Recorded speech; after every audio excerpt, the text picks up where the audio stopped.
যে এই দুজন ব্যক্তিকে একজন মালয়েশিয়ান প্রবাসী নাম জানানোর শর্তে কিছু টাকা দিয়েছে যাতে তাদের পাঞ্জাবি দেওয়া যায়, তারা যাতে ব্যবহার করতে পারে। তো ঠিক আছে, কাছে এখন আইসি পরে আমরা পাঞ্জাবিটা তাদেরকে পৌঁছে দিলাম যে এটা আপনাদের কাছে তুলে ধরুন।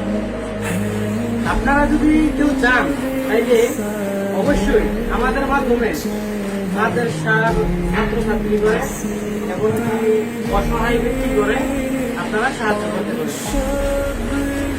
তাদের পাঞ্জাবি এমনকি পায়জামা আমরা বিলাইতে কত বিলাইছে টোটাল 2000 টাকা। আমি প্রথম চিন্তা করেছিলাম কিছু টাকা বাইরে দেব, কিন্তু না, কিছু টাকা বাইরে দিতাম না, সম্পূর্ণটা দিয়ে দেবো। ঠিক আছে, এই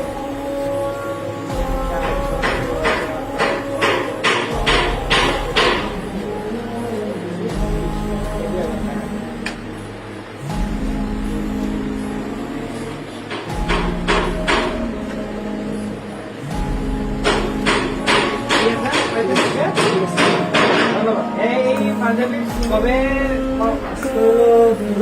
আজকে 14 তারিখ।